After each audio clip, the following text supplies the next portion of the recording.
Have you ever used one of these? It's an OBD Mark II,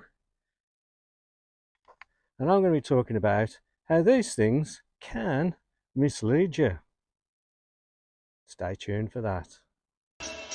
We are the front line.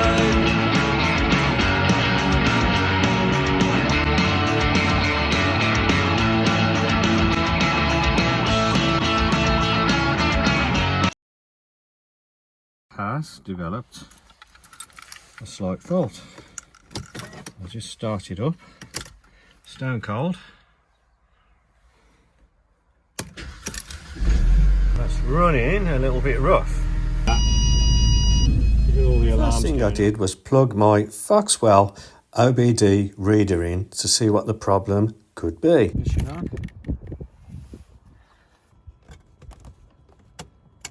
Into that.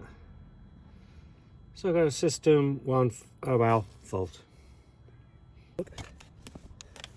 I've plugged in my reader in the OBD port and it's coming up a fault. So I brought the car up to a Vine Tree garage in Staverton just to have it checked out and have it delved into a little bit deeper, because the Foxwell only gives me a fuel system 1 OL. I mean, that's as far as it goes, but it could be a number of things what it could be. It's an intermittent fault, but it's best to nip it in the bud early. And this is the problem with OBD2 home diagnostic scanners, because they only give you a generic code. They don't actually break it down to pinpoint the problem, as it could be one of many potential problems, including O2 sensors. I'm sure this Morris Minor is laughing at me. The analysis that came back on the Mercedes Specialist Diagnostic Tool is something that affects all cars, and that is low battery voltage, and no sign of the code shown on my OBD scanner. But amazing really, because yesterday it was a little bit lumpy.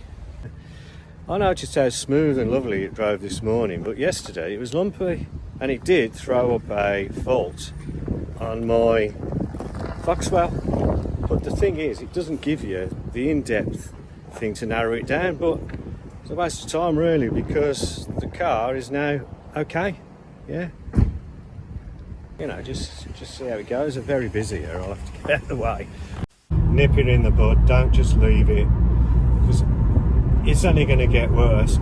But in that case, it didn't work like that, did it? It actually got better. Actually, with older cars like this one, and this is 17 years old now, so I don't expect it to be perfect, you know, and things like this will happen from time to time. Getting in with your local garage, wherever you may be. The next part of the video is to try and eliminate this kind of thing from happening again, and the answer is keeping your battery fully charged at all times, because it can throw up weird and wonderful codes. Lack of use can cause this, so here's what to do. In order to remedy this, I will show you a quick way to trickle charge your car. This tip involves trickle charging your battery. Now the battery lives under there, but you haven't got to take all that out to charge the battery up. You can do it on the other side of the engine. All you do is lift that tab up there. That's the positive. Connect the positive to there. And here you'll see, just in front of the strut, you'll see a wire with a nut. Get your negative terminal and connect it to that one. There you go, just like that. So there you have it. This is now trickle charging without taking out the water tray, which can be a bit fiddly.